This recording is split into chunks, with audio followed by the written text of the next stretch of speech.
कलकत्ता, रांची, टाटा, धनबाद देखिए धनबाद और कई शहरों में जाता है स्ट्रॉबेरी गया। का फल, यहाँ से स्ट्रॉबेरी का फ्रूट, और इससे सिरप भी बनता है विटामिन वगैरह के लिए। आप देखे होंगे चॉकलेट बनता है, फेस में काम आता है। हाँ। साथियों नमस्कार, आप देख रहे हैं नेशनल जनमंच बलराम कुमार के साथ, और इस वक्त हम चिल्की बिघा में हैं और यहाँ पर स्ट्रॉबेरी की खेती हुई है। और जनेश्वर मेहता जी हैं, हमारे मित्र हैं, जनेश्वर मेहता जी के खेत में आए हैं। साथियों देखिए स्ट्रॉबेरी का खेत है, हम लोग स्ट्रॉबेरी खा रहे हैं आज।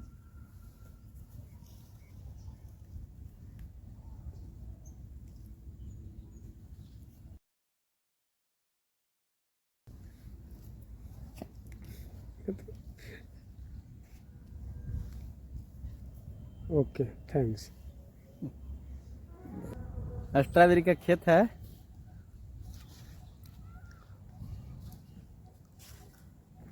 देखिए स्ट्रॉबेरी का फल को देखिए।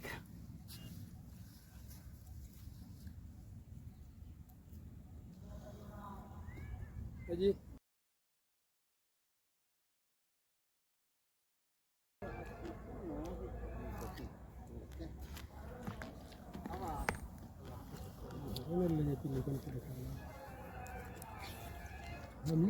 स्ट्रॉबेरी का खेत है, हम लोग स्ट्रॉबेरी खाने आए हैं आज। देख सकते हैं बड़े पैमाने पर खेती हुआ है स्ट्रॉबेरी का। हमारे साथ तब्दी भैया हैं स्ट्रॉबेरी खा रहे हैं देखिए और अर्जक संघ के जो जितने भी साथी हैं सब लोग काफ़ी मेहनती होते हैं और उनका विश्वास श्रम में होता है। जनसर साहब चलिए बहुत बहुत धन्यवाद, आप जैसे हम लोग के स्ट्रॉबेरी खिला रहे हैं। देखिए स्ट्रॉबेरी खिला रहे हैं, वो आप भी खाइए तो अच्छा लगेगा है ना। आप लोग अच्छा, अर्जक संघ का जो थॉट है कि हम लोग खाते खाते बात भी कर देते था। अर्जक संघ का थॉट है कि श्रम की महत्ता, और आपने श्रम की महत्ता को दिखाया। इतना मेहनत करके, श्रम करके, इतना बड़ा खेती मैंने करके, और पूरे देश भर में जो है से स्ट्रॉबेरी कलकत्ता तक जाता है। सो मैंने बिहार से जो है से बाहर कहाँ पर जाता है सर? कलकत्ता, रांची, टाटा, धनबाद देखिए धनबाद और कई शहरों में जाता है स्ट्रॉबेरी का फल, यहाँ से स्ट्रॉबेरी का फ्रूट, और इससे सिरप भी बनता है विटामिन वगैरह के लिए। आप देखे होंगे चॉकलेट बनता है, फेस में काम आता है। हाँ, फेस में बहुत तरह का है, ब्यूटिशियन के लिए भी काम आता है। बहुत ही टेस्टी है बहुत सुंदर फल है। कैंसर रोधी है, डायबिटीज विरोधी है। डायबिटीज वाला खा सकता है इसको, बिल्कुल सही। डायबिटीज जिसको है वो भी खा सकता है स्ट्रॉबेरी को। अच्छा ये बताइए, देखिए खिला रहे हैं काफ़ी तोड़ कर खिला है सब, अच्छा अच्छा फ्रूट है ना। अच्छा, जिस तरह से अर्जक संघ का जो थोड़ा श्रम, देश के हर लोग श्रम करने लगे तो कैसा होगा देश हमारा? एक नंबर पर इस भारत देश जाएगा, क्योंकि यहाँ श्रम की महत्ता नहीं है जी। और अर्जक संघ ने श्रम की महत्ता दिए हुए है। पहले शारीरिक श्रम, तब इसके बाद मानसिक श्रम। तो शारीरिक श्रम को उत्तम मानता है, और ये हमारे जीवन के चारों क्षेत्रों में, आर्थिक, सामाजिक, सांस्कृतिक और राजनीतिक क्षेत्रों में अर्जक संघ काम कर रहा है। और बड़े पैमाने पर देश दुनिया में जो अंधविश्वास, पाखंडवाद जो चल रहा है, इसको विरोध करता है, ताकि जो समाज में विकृतियां हैं, जो सड़ी गड़ी व्यवस्था है, इस व्यवस्था को समाप्त करके जो विषमता मूलक संस्कृति चल रही है, उस संस्कृति को समाप्त करके और समता मूलक समाज की स्थापना करता है। यही अर्जक संघ का उद्देश्य है। अच्छा एक बताइए ये बात कि अगर अर्जक संघ के लोग इतना मेहनती हैं, उनके पास खेत भी नहीं है, हालांकि जो किसान लोग, कौम के लोग हैं, जो मजदूर कहिए, किसान तो है ही नहीं लोग, चूँकि जिसके पास खेती है वही तो किसान है। जिसके पास 2 कट्ठा 1 कट्ठा खेत है, 5 कट्ठा खेत है, तो किसान उसको नहीं कहा जा सकता है। अगर भारत के जितने भी जो किसान वर्ग है, अगर वो अर्जक संघ के विचारों से प्रभावित हो जाए तो देश का क्या होगा? मतलब देश से फिगर दुनिया का 1 नंबर देश बन जाएगा भारत, क्योंकि यहाँ जो श्रम की प्रतिष्ठा है, जी।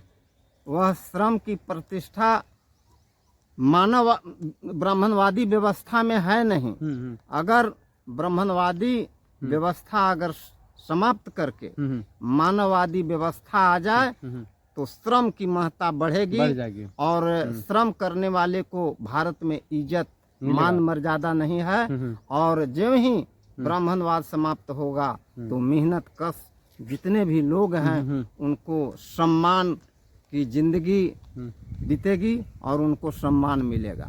अगर जो मजदूर लोग हैं तो मजदूर लोग को सच में सम्मान नहीं मिलता, उनको हे दृष्टि से लोग देखता है। जी। कोई मजदूर है, खेती करता हो या किसानी करता हो या यूँ कहिए कि कोई मतलब जो है मेहनत वाला काम करता है तो उसको आदमी हे दृष्टि से देखता है। लेकिन जो व्यक्ति शारीरिक श्रम कम करता है और मानसिक श्रम करता हो या फिर जो है मतलब हेराफेरी करने का काम करता हो और अपना अच्छा जीवन जी लेता है, जो मेहनत करने वाले लोग होते हैं, मेहनत कश वाले करने वाले लोग होते हैं, मेहनत कश लोग, तो उनको आज भी मजदूरी का भी समझ देख सकते हैं कि बहुत मजदूरी कम है और उनको हे दृष्टि से लोग आज भी देखता है, जिससे देश में विकृति काफ़ी बढ़ गया है।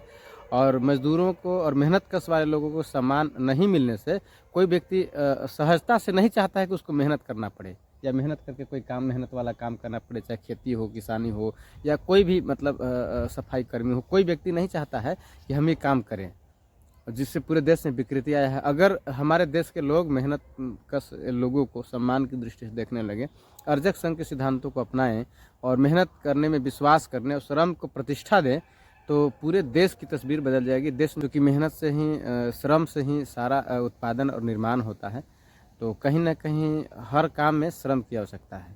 क्या कहेंगे इस पे? इसमें अर्जक संघ का एक नारा है कि थककर लूटकर खाने वाला को हमने धिक्कारा है और जो मेहनत करके रोटी खाई वह खाए वही हमारा भाई है। तो इस हिसाब से जो ठग कर लूट कर खाने वाले व्यक्ति को सम्मान यहाँ मिलता है और जो व्यक्ति अपनी कमाई और कमा करके देश को चलाने का काम करता है, आर्थिक स्थिति को सुदृढ़ करता है, उसको सम्मान नहीं मिलता है बल्कि उसको अपमानित किया जाता है, प्रताड़ित किया जाता है। तो ऐसी परिस्थिति में अर्जक संघ यह चाहता है कि इसे श्रम की प्रतिष्ठा दी जाए और इसका देश का बहुत बड़ा भविष्य उज्जवल होगा। तो इसलिए आप सब अर्जक संघ के सिद्धांतों को ज़रूर अपनाएं, पढ़ें और तभी आपको समझ में आएगा कि श्रम की कितना महत्ता है। और श्रम करने वाली कौमों को अगर प्रतिष्ठा दिया जाए, उनको भी अवसर दिया जाए, तो देश काफ़ी खूबसूरत हो जाएगा। और जिस देश में रहते हैं उस देश के प्रति हमारा दायित्व बनता है, कर्तव्य होता है कि उस देश के प्रत्येक नागरिक कैसे जो है से खुशहाल होगा और कैसे उसका जीवन खुश मतलब जीवन जो है सुखमय होगा। तो ये हमारा भी कर्तव्य है, सब लोगों का भी है। तो अपने देश के लोग साथ में कितना हम जो है उनके लिए अपनापन हमारे मन में है, राष्ट्रीयता की भावना मेरे मन में कितना विकसित है, इस बात से पता चलता है कि हम पूरे देश के लोगों के प्रति, जो अंतिम पंक्ति में जो लोग खड़े हैं, जो आज भी गरीब कमज़ोर मतलब मजलूम हैं, उनके भी प्रति हमारा कैसा नज़रिया है, हम कैसा उसके प्रति सोचते हैं। तो इन तमाम चीज़ों को आज हम लोग यहाँ पर आए हैं। जनेश्वर मेहता जी का एक खेत है और काफ़ी अच्छा इंसान है, काफ़ी मिल करके तो दिल दिमाग गदगद हो जाता है, जब नज़र पड़ता है तो खुशियों से भर जाता है पूरा। तो इस तरह से जो अपनापन का भाव है सुखद महसूस होता है। तो आज हम लोग यहाँ आए, स्ट्रॉबेरी का खेती इनका है, काफ़ी मेहनत करके और लीज पर लेकर खेती करते हैं और इससे कुछ इनका जीवन यापन होता है। तो अगर हमारे देश के लोग माने श्रम को महत्ता देंगे तो आने वाला जो समय होगा उसमें देश संपन्न हो जाएगा और पूरे दुनिया में देश का नाम रोशन होगा। तमाम दर्शकों को हमारी बातचीत कैसी लगी आप हमारे कमेंट बॉक्स में ज़रूर लिखकर बताने का काम करेंगे। तमाम दर्शकों को नेशनल जनरल में देखने का धन्यवाद, शुक्रिया।